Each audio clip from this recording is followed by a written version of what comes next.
എൻ്റെ എല്ലാ കൂട്ടുകാരും സുഖമായിട്ടിരിക്കുന്നു വിശ്വസിക്കുന്നു. അപ്പോൾ ഇന്ന് ഒരു നല്ലൊരു വീഡിയോ ആണ്. എല്ലാവരും സ്കിപ്പ് ചെയ്യാതെ കാണാം. ഈ സമയത്ത് നമ്മുടെ ഈ ചൂട് സമയത്തൊക്കെ നമ്മുടെ ചെടികൾക്ക് കൊടുക്കാൻ പറ്റുന്ന നല്ലൊരു ഫെർട്ടിലൈസറാണ്. ധാരാളം പൂവ് ഉണ്ടാകുന്നുള്ള കാര്യം ഉറപ്പ് തന്നെയാണ്. നല്ലവണ്ണം കട്ട കുത്തി പൂക്കൾ ഉണ്ടാകാൻ സഹായിക്കുന്ന ഒരു ഫെർട്ടിലൈസർ തന്നെയാണ് കേട്ടോ. തീർച്ചയായിട്ടും വീഡിയോ സ്കിപ്പ് ചെയ്യാതെ കാണാം. വീഡിയോയിലേക്ക് പോകുന്നതിന് മുമ്പായിട്ട് ഇതുവരെയും എൻ്റെ ചാനൽ സബ്സ്ക്രൈബ് ചെയ്യാത്ത പുതിയ കൂട്ടുകാർ ആരെങ്കിലും ഉണ്ടെങ്കിൽ പ്ലീസ് എൻ്റെ ചാനൽ ഒന്ന് സബ്സ്ക്രൈബ് ചെയ്ത് സപ്പോർട്ട് ചെയ്ത് ഒരു കുഞ്ഞു ലൈക്ക് തരാനും മറന്നുപോകല്ലോ കേട്ടോ. അപ്പോൾ ഈ ചൂടുള്ള സമയമാണെങ്കിൽ പോലും നമ്മുടെ റോസയിലൊക്കെ നിറയെ പൂക്കളിടുന്ന സമയമാണ്. അതുപോലെ തന്നെ ചോട്ടിലെ മണ്ണ്, അതായത് റോസാ ചെടിയിലെ നമ്മുടെ ചട്ടിക്കകത്ത് വെച്ചേക്കുന്ന ചെടികളിലെ മണ്ണൊക്കെ നല്ലപോലെ ഉറഞ്ഞിരിക്കും. അതെല്ലാവരും ശ്രദ്ധിക്കണം. അത്യാവശ്യം വെള്ളം നനച്ച് കൊടുത്തതിന് ശേഷം 2 പ്രാവശ്യം നനച്ച് കൊടുക്കുന്നത് അത്യാവശ്യമാണ്. രാവിലെയും നനയ്ക്കണം, വൈകുന്നേരം 5 മണിക്ക് മുമ്പായിട്ട് നനയ്ക്കണം കേട്ടോ. 6 മണിക്ക് ശേഷം നനയ്ക്കേണ്ട, 5 മണിക്ക് മുമ്പായിട്ടാണ് റോസ നനച്ച് കൊടുക്കേണ്ടത്. മഴക്കാലത്താണെങ്കിൽ നമുക്ക് രാവിലെ മാത്രം നനച്ച് കൊടുത്താൽ മതി കേട്ടോ.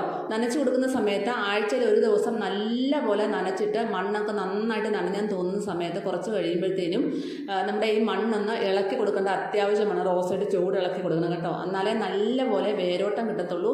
വേരോട്ടം കിട്ടിയാൽ മാത്രമേ നമ്മുടെ ചെടിയിൽ പിന്നെയും പുതിയ തളിർപ്പുകളും പൂമൊട്ടുകളും ഒക്കെ കിട്ടത്തുള്ളൂ കേട്ടോ. കാരണം ഇളക്കി കൊടുക്കുന്നത് അത്യാവശ്യമായിട്ടുള്ള കാര്യം തന്നെയാണ്. അതുപോലെ നമ്മുടെ മണ്ണൊന്ന് ഇളക്കമുള്ള മണ്ണാക്കി കിട്ടാനായിട്ടും ഒരുപാട് മൈക്രോ ന്യൂട്രിയൻസ് അടങ്ങിയിട്ടുള്ളതുമായ നമ്മുടെ ഒരു എന്താ പറയുക ഹ്യൂമിക് ആസിഡ് ഒഴിച്ചു കൊടുക്കുന്നത് നല്ലതാണ്. ഹ്യൂമിക് ആസിഡ് പൗഡർ രൂപത്തിലുള്ളതും ഗ്രാനുലേറ്റ് രൂപത്തിലുള്ളതൊക്കെ നമുക്ക് ഓൺലൈനിൽ വാങ്ങിക്കാൻ കിട്ടും. പൗഡർ രൂപത്തിലുള്ളതാണെങ്കിൽ 1 ടീസ്പൂണ് 1 ലിറ്റർ വെള്ളത്തിൽ കലക്കിയിട്ട് ഒഴിച്ചു കൊടുക്കാം കേട്ടോ. എപ്പോഴും ഗ്രാനുലേറ്റ് രൂപത്തിനെക്കാട്ടി പൗഡർ രൂപത്തിലുള്ള ഇതാണ് ഇപ്പോൾ നമുക്ക് ഈ വേനൽക്കാലത്ത് ഒഴിച്ചു കൊടുക്കാൻ ഏറ്റവും നല്ലത്. അപ്പോൾ അത് നിങ്ങൾ ഓൺലൈനിൽ കിട്ടുമെന്ന് നോക്കുക. ഇപ്പം കുറച്ച് പേരാണ് പറയുന്നത് കിട്ടുന്നില്ല എന്ന് പറയുന്നത്. കിട്ടുന്നെങ്കിൽ അത് തീർച്ചയായിട്ടും വാങ്ങിച്ചു കൊടുക്കാൻ ശ്രമിക്കുക. നല്ലപോലെ ഇളക്കമുള്ള മണ്ണായി തീരുകയും അതുപോലെ തന്നെ ധാരാളം മൈക്രോ ന്യൂട്രിയൻസ് അടങ്ങിയത് കൊണ്ട് തന്നെ നമ്മുടെ ചെടികളൊക്കെ നല്ലവണ്ണം വളർന്ന് നല്ലപോലെ പുതിയ മൊട്ടുകളും പൂക്കളും ഉണ്ടാകും കേട്ടോ. അതുപോലെ തന്നെ മുരടിപ്പും പ്രശ്നങ്ങളൊക്കെ ഈ സമയത്ത് വരാൻ ചാൻസ് കൂടുതലാണ്.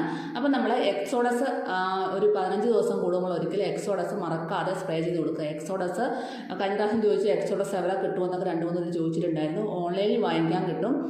അപ്പോൾ അത് ഒരു 2 ഗ്രാം അല്ലെങ്കിൽ 1.5 ഗ്രാം എടുത്തിട്ട് 1 ലിറ്റർ വെള്ളത്തിൽ നന്നായിട്ട് ഡൈല്യൂട്ട് ചെയ്തിട്ട് ചെടികളിൽ സ്പ്രേ ചെയ്ത് കൊടുത്താൽ മതി കേട്ടോ. സ്പ്രേ ചെയ്ത് കൊടുക്കുമ്പോൾ രാവിലെ സ്പ്രേ ചെയ്ത് കൊടുക്കുക. ഞാൻ രാവിലെയാണ് സ്പ്രേ ചെയ്ത് കൊടുക്കാറുള്ളത്.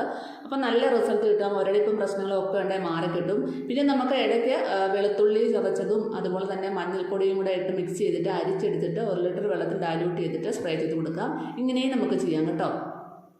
അപ്പോൾ ഇന്നത്തെ ഒരു ഫെർട്ടിലൈസർ ഞാൻ കാണിക്കുന്നത് പൗഡർ രൂപത്തിലുള്ളതാണ്. ഇത് നമുക്ക് ഇടയ്ക്ക് ഇട്ട് കൊടുക്കാൻ വളരെ നല്ലതാണ്. നല്ല എഫക്റ്റാണ് ഇത് കേട്ടോ. ഇട്ട് കൊടുക്കുകയാണെങ്കിൽ തീർച്ചയായിട്ടും നിങ്ങൾ ചെയ്ത് നോക്കണേ.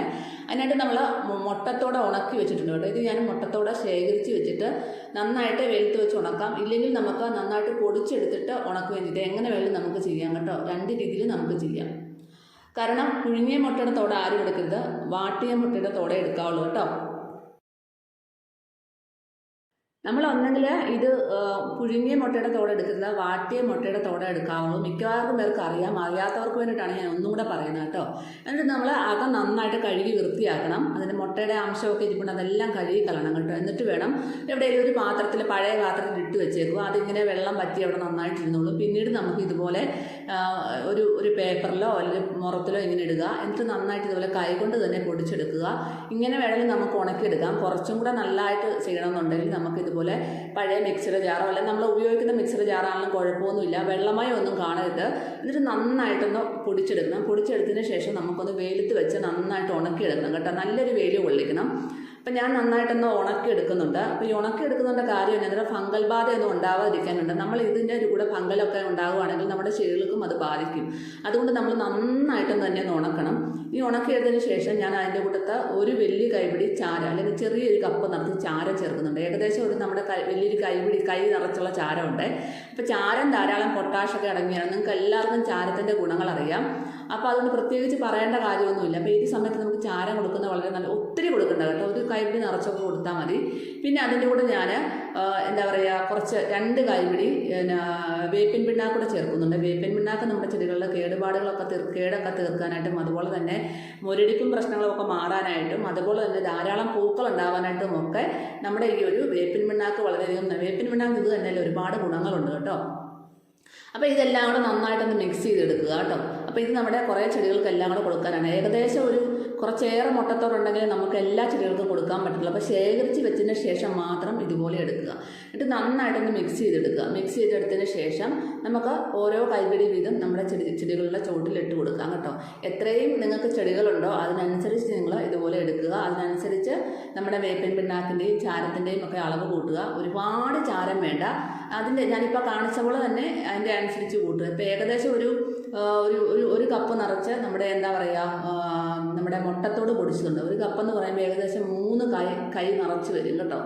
3 കൈ നിറച്ച് മുട്ടത്തോട് പൊടിച്ചതും 1 കൈപിടി നിറച്ച് ചാരവും 2 കൈപിടി വേപ്പിൻ പിണ്ണാക്കും. അപ്പോൾ ഇനിയും കൂടുമ്പോൾ അതിനനുസരിച്ച് അളവുകൾ കൂട്ടിയെടുക്കാം.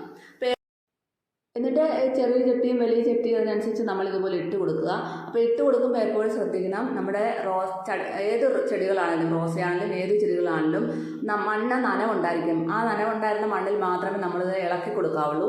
ഉറഞ്ഞ പാറ പോലെ ഉറച്ചിരിക്കുമല്ലോ മണ്ണ്, അങ്ങനെയുള്ള മണ്ണിൽ ഇങ്ങനെ കുത്തിക്കിഴിക്കരുത്. ഒന്ന് നനച്ചതിന് ശേഷം മാത്രം നല്ലപോലെ ഒന്ന് ഇളക്കി കൊടുത്തിട്ട് ഇത് മണ്ണിനോട് യോജിച്ച് ഇളക്കി കൊടുക്കുക. എന്നിട്ട് കുറച്ച് വെള്ളം കൂടെ ഒന്ന് തളിച്ചു കൊടുക്കുക. ഈ റോസ കണ്ടോ, ഇതിൻ്റെ മണ്ണ് തന്നെ ഒരു നനവുള്ള മണ്ണാണ്. അപ്പോൾ ഈ ഇതുപോലൊരു മണ്ണിലെ നമ്മൾ ഇളക്കി കൊടുക്കാവുള്ളൂ. ഇപ്പോൾ ഇളക്കുമ്പോൾ തന്നെ നിങ്ങൾക്ക് കാണാൻ സാധിക്കും മണ്ണിന് നനവുണ്ട്. അതുകൊണ്ട് തന്നെ നമ്മുടെ മണ്ണ് പെട്ടെന്ന് ഇളകി വരും. ഇല്ലെന്നുണ്ടെങ്കിൽ നമ്മൾ കുത്തി കഴിക്കുമ്പോൾ നമ്മുടെ ആ റോസിൻ്റെ വേരിനൊക്കെ കോട്ടം തട്ടും, പിന്നെ ആ ചെടി നശിച്ചു പോകും കേട്ടോ. അത് പ്രത്യേകം ശ്രദ്ധിക്കണം. ഇങ്ങനെ എല്ലാ ചെടിക്കും ഇട്ട് കൊടുക്കുന്നതിന് കുറച്ച് വെള്ളം കൂടെ നനച്ച് കൊടുക്കുക. ഇത് 15 ദിവസം കൂടുമ്പോൾ ചെയ്യാം. ഇനി അടുത്ത 15 ദിവസം കഴിയുമ്പോൾ നമ്മൾ ചെയ്യേണ്ട ഒരു വളം ഞാൻ കാണിച്ചത് എന്താണ് അടുത്ത വീഡിയോയിൽ ഞാൻ കാണിക്കാം.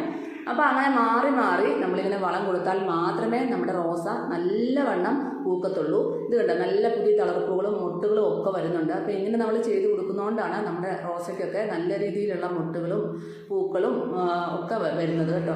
അപ്പോൾ ഇതുപോലെ നിങ്ങൾ കറക്റ്റായിട്ട് നമ്മൾ ഓരോ വീഡിയോയും കണ്ട് ശ്രദ്ധിച്ച് പോവുകയാണെങ്കിൽ തീർച്ചയായിട്ടും നിങ്ങൾക്ക് അത് പ്രയോജനം ചെയ്യും. അപ്പോൾ എല്ലാവരും ഇതൊന്ന് ചെയ്ത് നോക്കാൻ മറക്കല്ല കേട്ടോ. അടുത്തൊരു വീഡിയോ ആയിട്ട് കാണാം.